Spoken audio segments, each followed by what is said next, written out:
How's it going, you guys? It's Scott with Everyday Shed. Today I'm going to walk you through how to level and frame your shed floor. Now this is a very important part of the overall process and literally the foundation for your next steps throughout your DIY shed build. Now there are three main ways to support your floor, and we'll walk through each and every one of those, showing you how long does it take and how much does it cost. In addition, can it handle a torture test? What about a 3,000-pound tractor? But before that, let's jump into locating your shed and framing out the floor.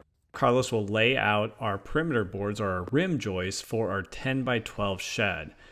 Now, before you start going and nailing together your 2x6 pressure treated floor joists, make sure you're checking your dimensions. Just because it's a 10 by 12 doesn't mean you can just get 12-foot boards and go. You need to make sure that they're exactly the same dimension you're looking for. We're looking for 144, so we actually need to trim off about an inch here to make sure those boards are the correct length.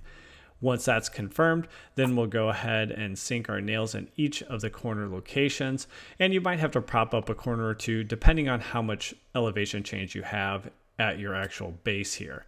We just set 3 nails in. You might do 4 or even structural screws depending on how you're going to support this. We place 4x4 posts as skids underneath this floor, and specifically we're marking off 3 skid locations on this size of shed. If again you need a reference, check this QR code or link in the description for the guide, and it will stretch from an 8x8 shed all the way up to a 12 by 20 shed, how many skids you need and how many locations you need. Here we're going to do 3 skids and 4 locations. That's what we're marking off right now for a total of 12 support locations. Now we have a pretty easy job here. We're just getting all the organics off. That's the grass, the weeds, the roots, any mulch or pine straw you might have if you're building this in a landscape, and then setting down paver base, specifically here at CA6, and tamping that with a hand tamper. This is a mix of aggregate, 3/4 inch rock, and also fines, so it really compacts nicely, but make sure you're checking level in both directions. And if you do that, that's going to set you up for success in the next step in the process. So you can quickly move around all your different locations, tamping it down so you have a nice footing. And now let's look at the options you have to support at each of these 12 locations. So now we're ready to level up the floor, and we have a good, better, best option. Now we used to use this good option, which is just concrete blocks. These are 4 by 8 by 16. These are going to be your cheapest option, but the actual dimension here is 3.5 inches. So really that is the resolution that you have. If you start putting those in place and you see you're about 2 inches off, well, you're either digging down, recompacting, leveling everything off, or you're building back up, and it takes a ton of time. Pretty frustrating, and really you never get the final product you're looking for just because you do not have that adjustment. Now a better option, the TuffBlocks. They're super lightweight, so you're not going to be lugging around concrete blocks. They're a little pricey. You're talking about $5 here roughly for one location. Here you're talking about $15 for one support location.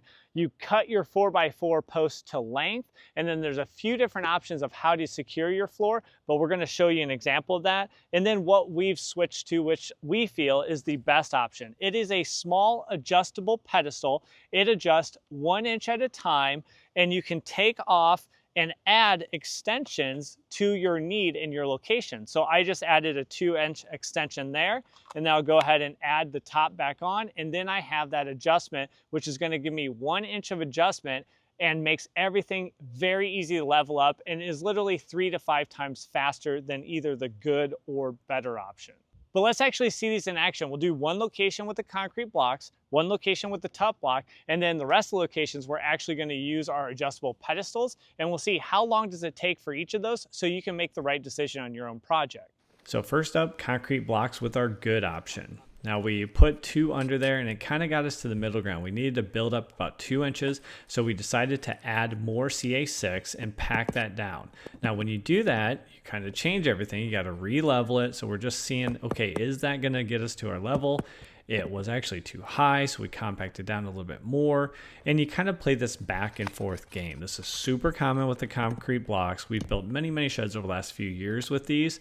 And although it's about $5 per location or $60 total in cost for this 10 by 12 base, it's going to be by far the most time consuming and ultimately usually not result in the finished product you want, because you always want to make fine adjustments, but you're not able to with this good option. So for one location, that we did here, the overall time it took was 12 minutes to get one location to where we wanted it. Now moving on to our better option. That's going to be using a TuffBlock. I'll go ahead and level up the floor. Carlos will hold that while I measure and get our measurement that we transfer to a scrap piece of 4x4. That's going to be the small riser we need to level out the skid. Now technically TuffBlock calls out this supporting your joist. So if you wanted to lower this shed floor, you could. But instead of 12 support locations, you would probably need 33 locations. 3 per joist running the 10-foot of your shed. And to me, that's just completely impractical because remember, there's about $15 per location. But the time of install for this one location is much better than concrete block. It was only about 3 minutes or 4 times faster. The main thing that makes this just the better, not the best, is there's no adjustment once you install.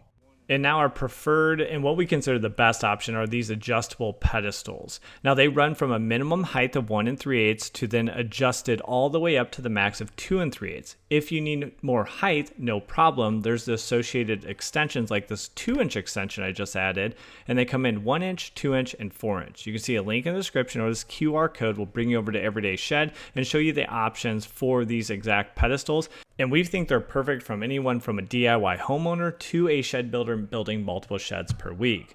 Now, once you get it in place, you just adjust this ring and then that's what levels it up. That is the beauty. You have the fine-tuned adjustment that can get everything level, and you can even go back and adjust it later on. And this one location took about 1.5 minutes to install, and depending on how many extensions, can run you about $10 per location, so cheaper than TuffBlock.